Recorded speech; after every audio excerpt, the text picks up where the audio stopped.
Speaking with TJ Walker, the show where we dissect how and what world-class leaders communicate. $31 million. That's the final settlement between Hulk Hogan and Gawker, the online publication. Now, for those of you who haven't followed this story, Hulk Hogan, of course, a very famous American wrestler / entertainer, had, many years ago, had sex with his good friend's wife. Don't ask me why. The friend apparently videotaped it. The tape got out, was leaked, and Gawker ran the video for apparently a long time on their website, even though Hogan asked for it to be taken down. Lawsuits ensued.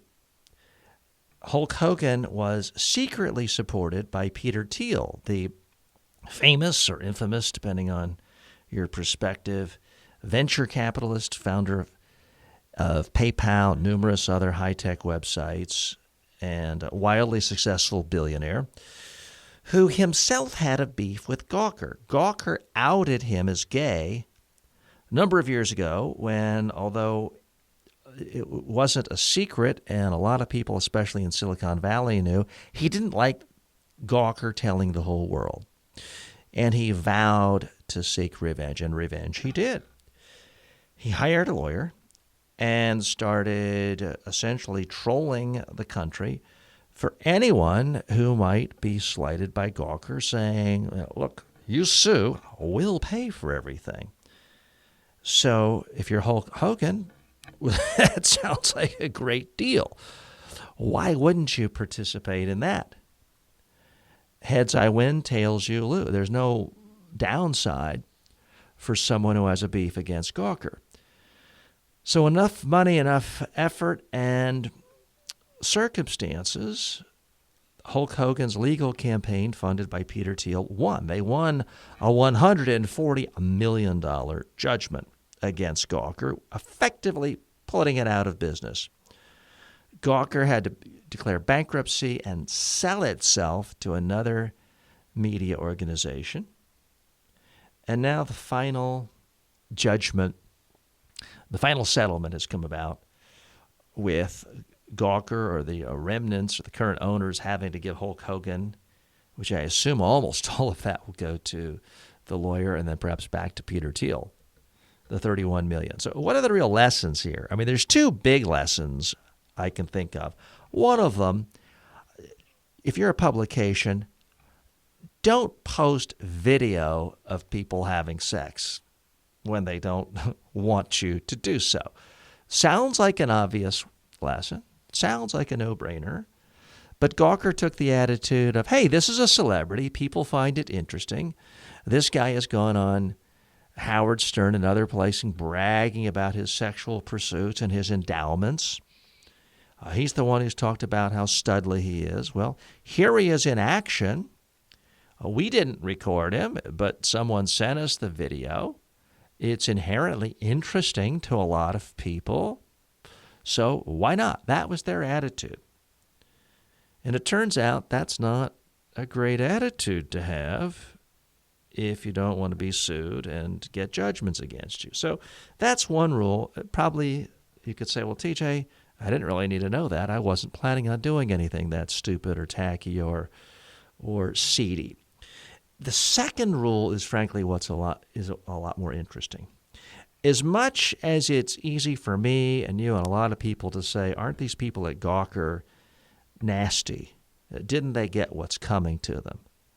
Running videos of people, even if they're celebrities having sex when they didn't know they were being taped, is nasty. Outing gay people against their will is a nasty thing to do. So you know what? Gawker had what's coming to him. If this puts the slime merchants out of it, good for them. That's certainly one attitude, and it's an easy attitude to have. But the second big lesson here, though, unfortunately, is that anyone who's worried about corporate media and the powerful and wealthy controlling media and people who worry about conspiracies, well, now you've really got something to worry about. Peter Thiel has introduced a new dynamic. By the way, if you're thinking that name Peter Thiel sounds awfully familiar, it's because he gave a speech endorsing Donald Trump at the 2016 Republican convention, and he's the most prominent Silicon Valley entrepreneur investor to support Donald Trump. He's also pretty much the only one out there supporting Donald Trump. But the big lesson here is, wow, corporate power and billionaires especially now have a way of putting media organizations out of business. And that's got to be scary. Even if you hate Gawker, even if you think what they did was disgusting, it opens up a whole new avenue of influence by the wealthy and the powerful. Because if you are, well, let's just say you are, I won't mention any name, but let's say you're a couple of brothers and you own a tremendous number of oil and energy companies, and an organization not quite as powerful and as wealthy as the Wall Street Journal writes negative stories about you. And they all happen to be true. So you can't sue for libel, slander, or gross negligence, or anything like that, but you just hate the media outlet. What you can now do is go after every single person who's ever criticized that media outlet. Anyone who ever claims they were harmed by something factually incorrect. You can go to them and say, hey, let's all sue, and you won't have to pay a thing. You're a mom and pop restaurant, and they wrote a nasty review and you went out of business next month.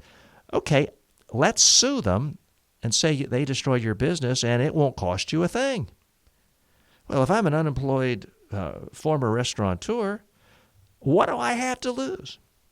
And so here's the problem. Even if every one of those lawsuits is frivolous and goes nowhere, you could bleed the media outlet dry. You could just tie them up in courts for so long, they just can't continue to fight. Now, you could say that's always been the case with the ability to sue, but this is a new tactic that Peter Thiel has tried. It's not just frivolous lawsuits, but the idea that you put out a blanket and you fund any lawsuit that appears to have some credibility just because you have a vendetta against the organization.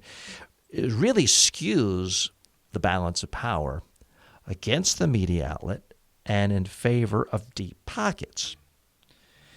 If you are a billionaire or you're incredibly rich, you may think, well, that's a great thing. If you're not a billionaire, if you're not wildly wealthy, and you want the most free flow of information, facts, about what's going on in the world, it's got to be terrifying.